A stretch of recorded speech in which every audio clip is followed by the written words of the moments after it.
So hi guys, అందరికీ welcome to our new video. ఈ వీడియోలో ఏంటంటే నేను కమ్యూనికేషన్ స్కిల్స్ మీద వీడియో చేద్దాం అనుకుని చాలా రోజులు నేను డిసైడ్ అయ్యాను. బట్ ఒక బ్రదర్ అయితే రీసెంట్గా కమెంట్ చేశారు, ఇప్పుడు కమ్యూనికేషన్ స్కిల్స్ ఎలా బిల్డ్ చేసుకోవాలని.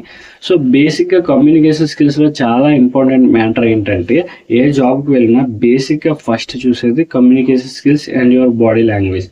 సో ఫస్ట్ మీ కమ్యూనికేషన్ స్కిల్స్ బాగుంటేనే వాళ్ళు కూడా మీరు ఏం చెప్తున్నారని అర్థం చేసుకోగలరు. సో కమ్యూనికేషన్స్ లేనిది ఎక్కడ ఏది అవ్వదు.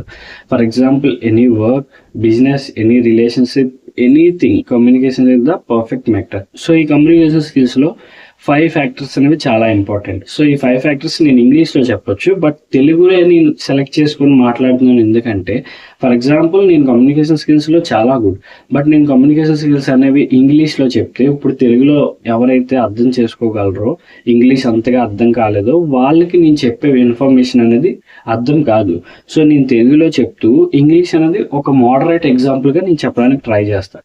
ఫర్ ఎగ్జాంపుల్ ఫస్ట్ మీరు ఏదైనా ఇంటర్వ్యూ అటెండ్ అయిన వెంటనే first point what you should do is start listening clearly. For example ఏదైనా ఇంటర్వ్యూకి మీరు అటెండ్ అయితే లిజన్ చేయండి క్లియర్గా. Good communication isn't about talking, అంటే కమ్యూనికేషన్ మాట్లాడటమే కాదు, లిజన్ కూడా. Listen clear, listen perfectly, listen Kamli. So ఈ 3 ఫ్యాక్టర్స్ని మీరు ఫాలో అయినప్పుడు సో ఇంటర్వ్యూయర్ ఏ క్వశ్చన్స్ అడిగినా ఆయన పాయింట్ ఆఫ్ వ్యూలో మీరు థింక్ చేయాలి. Be a good listener. అలా థింక్ చేసినప్పుడు మీరు ఆటోమేటిక్గా మంచి లిజనర్ అవుతారు. ఫస్ట్ పాయింట్ ఏంటంటే ఇంటర్వ్యూయర్కి ఏం కావాలని మీరు అర్థం చేసుకుంటూ మీరు చాలా కామ్గా ఉండాలి. అలా ఉన్నప్పుడు మీరు కమ్యూనికేట్ చేయడం చాలా ఈజీగా అవుతుంది. సో చాలా ఈజీ అవుతుంది మీరు కమ్యూనికేట్ చేయడంలో. అదే first factor. Start with good listening. After that be clear and simple. Be clear and simple అంటే మీరు ఏదైనా చెప్తున్నారనుకో కమ్యూనికేషన్, సపోజ్ ఒక ఇంటర్వ్యూయర్ వచ్చారు, నన్ను అయితే క్వశ్చన్ అడుగుతున్నారు. సో క్వశ్చన్స్ అన్నిటిలో why we should hire you అని నన్ను అడిగారు. సో అడిగినప్పుడు ఒక నార్మల్ పర్సన్ ఎలా చెప్తారంటే సరిగ్గా లిజన్ చేయకుండా టెన్షన్ పడిపోతూ I want to hire this and you should hire me. I am good at work, hard working, I am very perfect అని చెప్పి ఎలా చెప్తారు. Not like that. Be clear and simple. అంటే ఫర్ ఎగ్జాంపుల్ నన్ను అడుగుతారు why we should hire you అని. You should hire me because I'm very good in communication skills and the role which you are assigning me and the company which I want to work is very good in communication skills and I want to implement myself and also grow my company also. Regarding these factors also, I am a very hardworking person who is very good in implementing the work, not by words, and I am very good in it అని చెప్పి క్లియర్గా ఉండాలి. ఫాస్ట్గా చెప్పకూడదు, స్లోగా చెప్పకూడదు. So నేను ఈ కన్వర్సేషన్ అని చెప్పాను కదా, సో దీన్ని మీరు సింపుల్గా కూడా చెప్పొచ్చు. సో అదేంటంటే ఎక్స్ట్రీమ్ వర్డ్స్కి వెళ్ళకూడదు. ఒక simple words, short sentence and stay on point. ఏదైనా సరే చాలా క్లియర్గా ఉండాలి. కమ్యూనికేషన్స్ కూడా చాలా క్లియర్గా ఉండాలి, స్ట్రాంగ్గా ఉండాలి. సో అలా ఉంటేనే మీరు ఏదైనా ఇంప్రూవ్మెంట్ చేయగలరు. సో నేను చెప్పేది అది. After that work on confidence. అంటే అవతల వాళ్ళు మనల్ని అడిగినప్పుడు స్పీక్ విత్ కాన్ఫిడెన్స్. మీరు కాన్ఫిడెంట్గా ఉంటే ఏదైనా అవుతుంది, మీకు రాకపోయినా సరే. నేను చాలా స్టేజెస్లో చూశాను, చాలా ఫ్యాక్టర్స్లో చూశాను కూడా. చాలా మంది పర్సన్స్ ఇంటర్వ్యూకి ప్రిపేర్ అవ్వకుండా వెళ్ళి జాబ్ వచ్చిన రోజులు కూడా ఉన్నాయి. అంటే medium role, high end roles కాదు, క్యాజువల్గా వెళ్ళి కాన్ఫిడెంట్గా చెప్పినా చాలా బాగుంటుంది. ఫర్ ఎగ్జాంపుల్ నా పాస్ట్ వీడియోలో చెప్పాను, a confident guy is always better than a logical guy అనొచ్చు, ఏదైనా అడగచ్చు. ఖచ్చితంగా హార్డ్ వర్క్ చేస్తూ కాన్ఫిడెంట్ ఉంటే ఖచ్చితంగా అవుతుంది. సో ఇక్కడ confidence. So not too fast, not too slow, be clear. And మీ వాయిస్ కూడా చాలా జెంటిల్గా ఉండాలి. వాయిస్ అనేది చాలా స్లోగా, నీట్గా, పర్ఫెక్ట్గా చెప్తూ ఉండాలి. After that practice daily.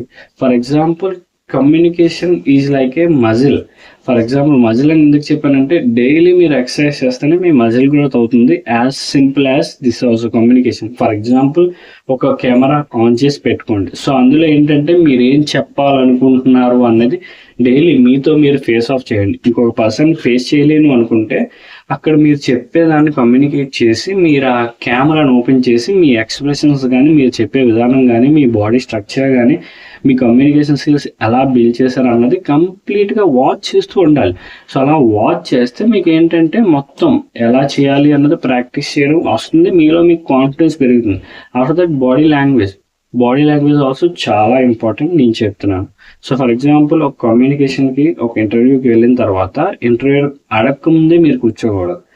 Sir can I sit sir అని చెప్పి చైర్ జెంటిల్గా బ్యాక్ తీసుకొని కూర్చొని ఆఫ్టర్ దట్ వాళ్ళు అడిగిన తర్వాత ఏదైనా చెప్పాలి. Don't be hurry. After that మొత్తం ఈ 4 పాయింట్స్ మీరు కానీ ఫాలో అప్ అయితే లిజనింగ్ బాగా లిజన్ చేయాలి, క్లియర్గా వినాలి, సింపుల్గా చెప్పాలి, కాన్ఫిడెంట్గా చెప్పాలి, డైలీ ప్రాక్టీస్ చేయాలి. ఈ 4 రూల్స్ మీరు ఫాలో అయితే 5th రూల్ అనేది చాలా simple. Body language. For example if A interview asking me question, so నేను ఇలా కూర్చొని ఎస్ అని చెప్తే అవ్వదు. సో మీ బాడీ లాంగ్వేజ్ అనేది పర్ఫెక్ట్గా ఉంటూ ఇలా చెప్పాలి. సో అలా చెప్తేనే ఈజీగా ఇది అవుతుంది.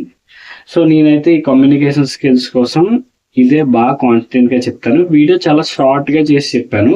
సో ఈ వీడియో ఒక 4 days బ్యాక్ పెట్టాలి నేను, 3 days బ్యాక్.